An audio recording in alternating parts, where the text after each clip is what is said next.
new technology into the activity in a constructivist approach, so that student is at the center of his own learning.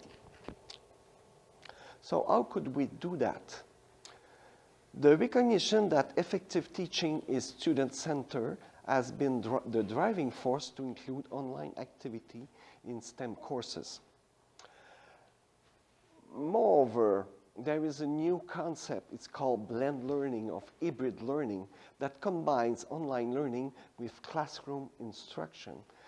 The point is that students now have access to much more information, much more software that are available online, and still capture and benefit from their teacher guidance. Such learning is likely to produce students with a varied range of STEM activities based on pedagogical principles, enabling them to engage and support them in their approach to the appropriation of STEM concepts. So the basic rationale for that is that combining online learning and classroom learning is probably produce richer learning experience than each mode separately. So 8 pedagogical principles that could help design constructivist hybrid learning environment in STEM education. First, the need for students to know precisely what is expected of them. Second, students must be active and engaged in their activities. Third, students learn better when working with other students.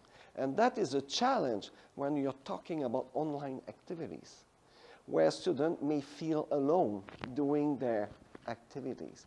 So how can we put device, function that helps students work in groups? STEM learning activity online should provide many feedbacks to students, and it's a key function to foster and guide their learning to attain their objective. STEM learning should promote learner independence and autonomy. Hybrid STEM learning will provide information in different modalities. So not only text that has been widely used up to now, but also various interactive modes of delivery, so that it can be adapted to the various learning styles of the students. And to encourage critical reflection and metacognition, STEM learning website should allow students to record their answer to the questions so that they can review them and adapt them to the feedback of the teacher.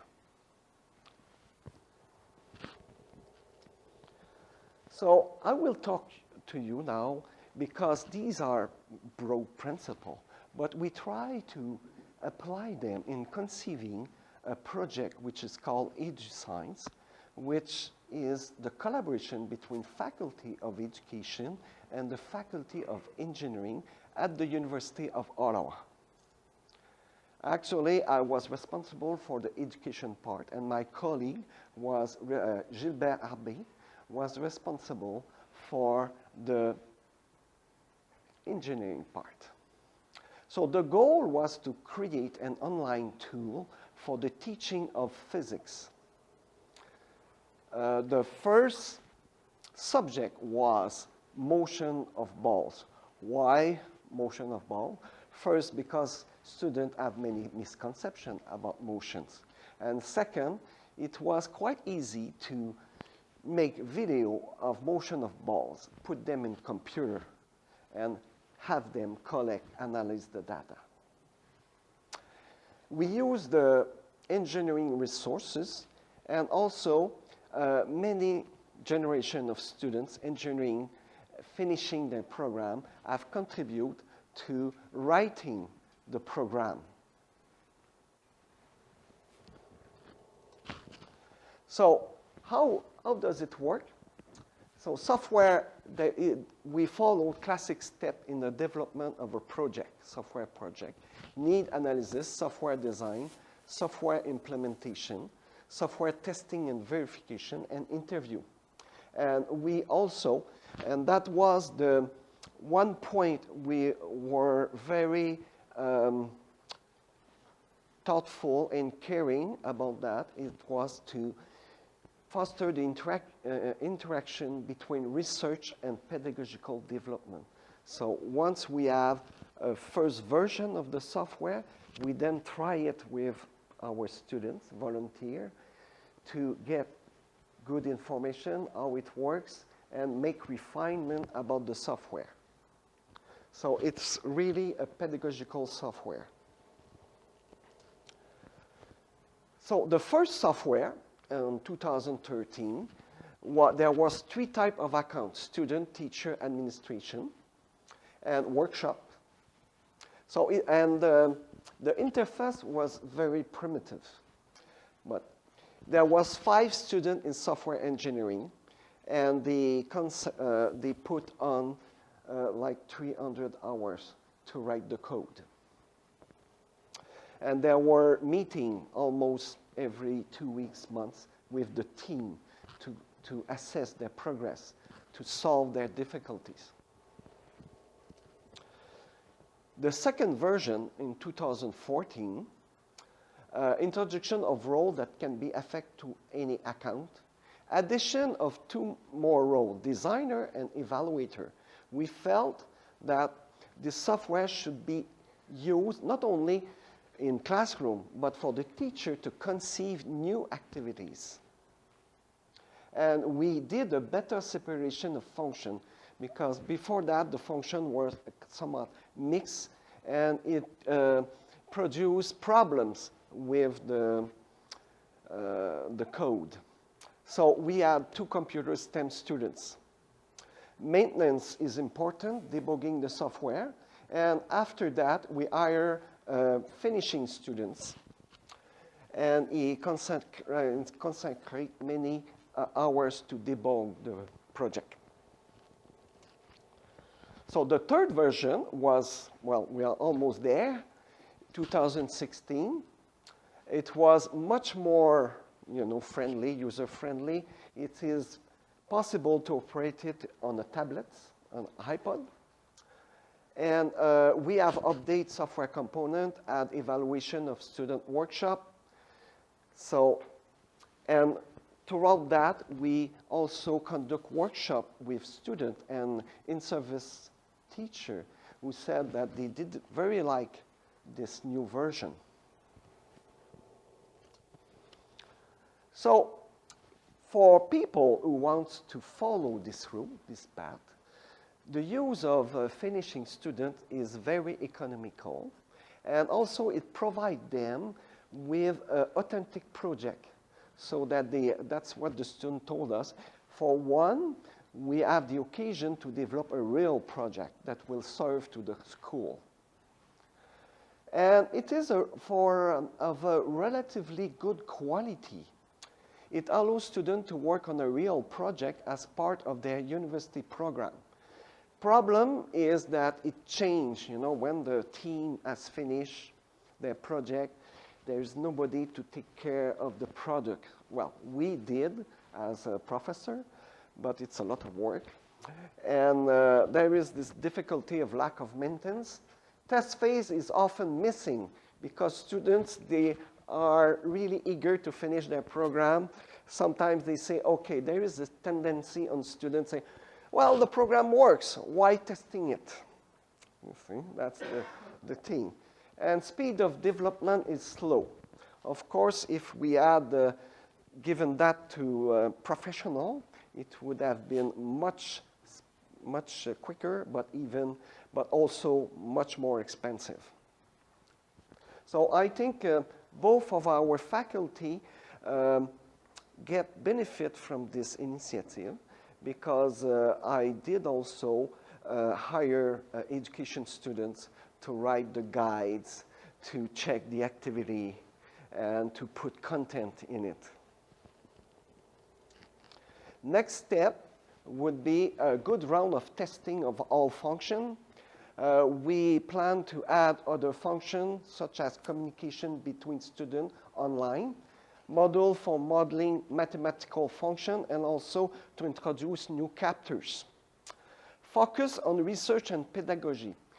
This software has been built for just that, the interaction between research on education and also in computer science, and the development of pedagogy in the classroom. We want to implement that as fast as possible with schools and school boards. We're looking, this is the little marketing session, marketing word, partnership with school and private industry. So, I think this experience can benefit to everyone who wants to devise a software for any purpose. So application, what we will see is application of EduScience for fostering student learning in STEM education, and also can be used for the training of future teachers in STEM education. So we will see these two examples. So actually, technology is important for studying of STEM phenomena because it speeds up the process in the laboratory. And it may support the student in authentic investigation. Okay, it didn't go, okay. So one place where we have applied this software is in the video-based laboratory, as I mentioned before. So what is a video-based laboratory? Is a somewhat specialized version of the computer-assisted laboratory. So motion of objects are recorded as video. Video is transferred to the computer, and then the EduScience software helps students to analyze and collect data, analyze data. What is important is usually the software stops there. But with EduScience, we can put questions, we can reflect, students can modify their hypothesis, retest it. They can send their answer to the teacher. Teacher can correct them, return that to the students. So it gives the possibility to a much more authentic learning.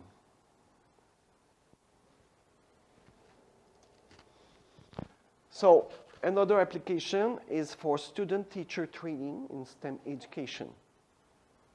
So we have seen that they have many roles. We'll just see an application of this role. Suppose in the teacher training. Suppose the role becomes now in-service teacher, pupil, school administration, university trainer, designer, activity evaluator. So we can change the role to adapt it to the situation. Each of these roles is based on the function that these various types of users fill in the experiential approach to training in STEM education. So how does it work? The future teacher conceives activity. They send it to the evaluator, meaning the professor or the in-service teacher, who evaluate the activity according to certain criteria agreed between the faculty and the school. Once completed, the results are returned to the future teacher who decide to make appropriate change. This continues until the activity reach the criteria agreed upon between the university and the school. Once validated, the activity are then made available to the teacher in the school and form a bank of activity. Students in the school have a password that allows them to access the activity chosen by the teacher. So activity contain, a lot of material in different modalities. Expect benefit of hybrid learning in STEM education. We believe that hybrid learning combines the best characteristic of online learning in order to provide students with a rich learning environment. Their understanding of STEM concept, investigation method, and autonomy, reflection, and critical thinking is fostered. To help to the teacher, a research development unit can include training workshop and support. That is sometimes missing with softwares, people concentrate in the products, but the training and implementation process is a little missing. To this end, the site will allow student, teacher to choose and plan activity according to the objective pursued and supervise their student approach by providing them with means to assess their progress in STEM learning. One thing that is quite interesting and can show, but I didn't put it there, is that students, 5 minutes, I'm okay, I think. Eh? You have 20 minutes. Yeah, it's okay. 20. We took the 5 minutes from the Q&As, therefore the 1:35 session ended 1:40. He gets 35 minutes and 5 more is 40. 1:40 and 20 is 2:20. And so you have 20 minutes left. 20 minutes left, oh my God. Yeah, but we have questions because I'm almost at the end. Oops. Okay. So, yeah. I only test the people when I have to. Yeah, it's okay, but I have almost finished. So, oh yeah, where was I? The software is flexible. Students can also devise their own experiment. So that's a possibility because students can become designer. So there's nothing that prevents that. So it's quite interesting because usually software doesn't do that. Well, I think there's one exception I've seen. So that's, I think, the approach we got. Almost finished.